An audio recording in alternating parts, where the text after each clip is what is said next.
Good morning, everybody. In this class, we are going to draw flowchart for different types of problems. First of all, we draw a flowchart for adding three numbers, that is 10, 20 and 30. तो हम लोग अगर तीन number को add करना है जैसे कि 10, 20 एंड 30, इसी के लिए एक फ्लोचार्ट ड्रॉ करते हैं। फ्लोचार्ट तो हमारा डिजाइनिंग का एक टूल्स है जिसके द्वारा हम लोग एक रफ आइडिया, एक पेपर वर्क तैयार करते हैं कि कैसे हम किसी प्रॉब्लम को step by step pictorial form में सॉल्व करेंगे। अगर हमारा डिजाइनिंग सही हो जाएगा तो हम उसको कोडिंग करते हैं।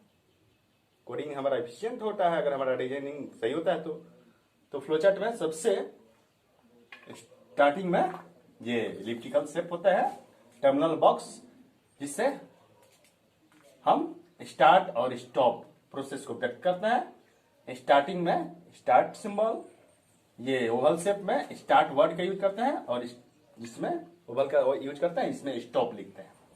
यहाँ स्टार्टिंग हो गया, फर्स्ट में हमने प्रोसेस को स्टार्ट किया है। In second phase we take input the numbers that is 10, 20 and 30। तो यहाँ सेकेंड स्टेप में हम लोग पैरेललोग्राम बॉक्स का यूज किया है इनपुट के लिए, है ना। इनपुट के लिए इनपुट वर्ड का यूज करते हैं, उसके साथ वेरिएबल का नाम देते हैं या वैल्यू देते हैं, और यहाँ आउटपुट हुआ है। तो दोनों के लिए पैरेललोग्राम है ना।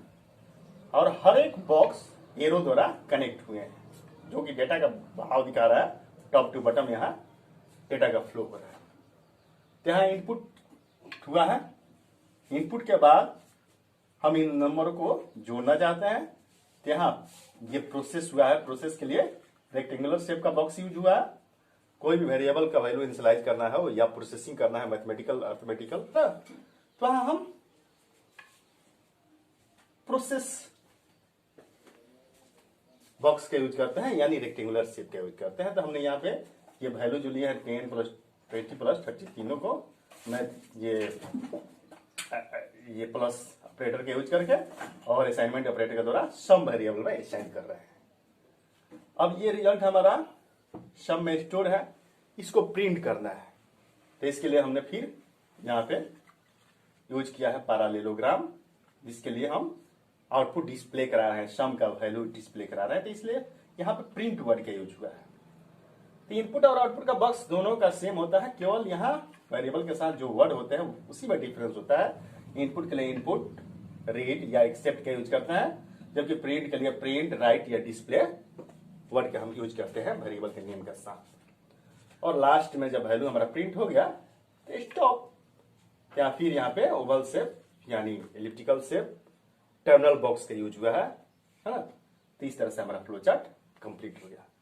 अगर आपको 5 वैल्यू को जोड़ना है, 5 नंबर को जोड़ना है, तो यहाँ 5 नंबर देंगे, सबका जोड़ेंगे या प्रिंट करेंगे, कोई अंतर नहीं है। अगर हमें 2 नंबर का डिफरेंस निकालना है तो दोनों नंबर को लेंगे, है ना। और यहाँ पे ऑपरेटर चेंज हो जाएगा, माइनस का सिंबल हो जाएगा, फिर रिजल्ट प्रिंट करेंगे। इसी क्वेश्चन में अगर आता कि इनका प्रोडक्ट निकालना है ना, तो हम सीधे क्या करते हैं, अगर इसको जोड़ना नहीं प्रोडक्ट निकालना होता तो केवल यहाँ पे ऑपरेटर चेंज होता है, केवल यहाँ पे जो स्टार है स्टार चेंज होता है। यहाँ सम के जगह पर हमने वेरिएबल एम्यूअल ले लेते हैं, है ना, और रिजल्ट में फिर प्रिंट एम्यूअल करते हैं। तो एक का लॉजिक अगर हम समझ जाते हैं तो दूसरा प्रॉब्लम हम आसानी से सॉल्व कर सकते हैं। Now come to the other problems.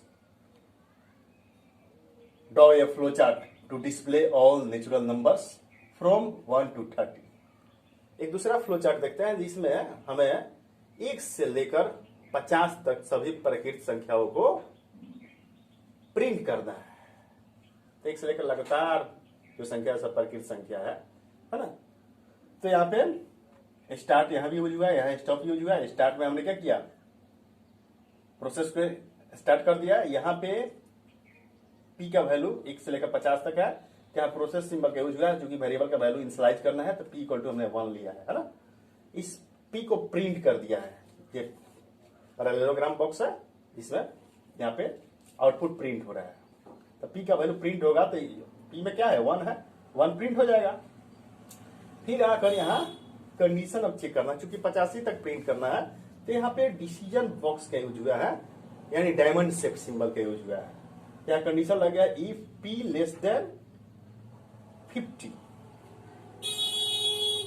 Then अगर 50 से नीचे हो तो, अगर यह यस होता है तो P equal to P plus 1। फिर यहाँ पे प्रोसेस हो रहा है ना, P में वैल्यू इंसलाइज हो रहा है, P में एक वैल्यू और जुड़ेगा, P का वैल्यू एक इंक्रीज करेगा, फिर P में स्टोर होगा और जाकर फिर प्रिंट होगा। तो अगला बार क्या होगा 2 मिलेगा, 2 प्रिंट होगा। फिर चेक होगा क्या 2 50 से छोटा है, तो छोटा है, निश्चित छोटा है, यस हुआ। फिर P में P equal to P plus 1, ये प्रिंट हुआ, P का वैल्यू कितना हो गया 3 हो गया, 3 मान प्रिंट हुआ। इसी तरह यह साइकिल में चलता रहेगा, है ना, जब तक कि हमारा कंडीशन ट्रू होते रहेगा। अगर फिर ये जब हमने प्रिंट किया 49 प्रिंट किया, है ना, 49 तक ये छोटा है, फिर इसका P का वैल्यू 1 बढ़ जाए तो 50 हो जाएगा, 50 को प्रिंट कर देगा, है ना। तो 50 तक हमारा कंडीशन, है ना, प्रिंट हो गया। लेकिन 50 प्रिंट होने के बाद फिर चेक होगा कि इफ P लेस देन 50, अब तो वैल्यू P का 50 से छोटा नहीं है ना, 50 के बराबर ना है, लेकिन 50 से छोटा तो नहीं है। अब कंडीशन हमारा फॉल्स हो जाएगा, तो सीधे क्या हो जाएगा, ये नो होगा तो यस तो होगा नहीं, नो होगा तो सीधे स्टॉप होगा और हमारा जो रिजल्ट है 1 से 50 तक प्रिंट हो जाएगा।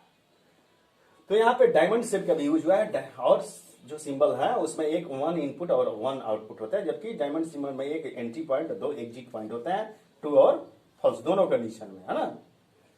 तो यहाँ पे अगर कोई भी प्रॉब्लम कंडीशनल होगा तो डायमंड शेप का यूज करेंगे। अगर इसी प्रॉब्लम को अगर कह देगा कि 1 से 100 तक नंबर हमें प्रिंट करना है, तो यहाँ P इक्वल टू 1 होगा, और यहाँ पे केवल लेस देन 50 किया है, यहाँ पे कंडीशन में P लेस देन 100 कर सकते हैं, है ना।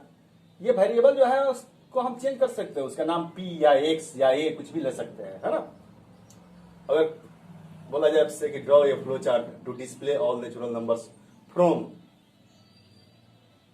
5 to 20, है ना, तो यहाँ समझना होगा लॉजिक कि 5 से ही चलना है, तो स्लाइड कहाँ करना होगा, P इक्वल टू 5 करेंगे, है ना।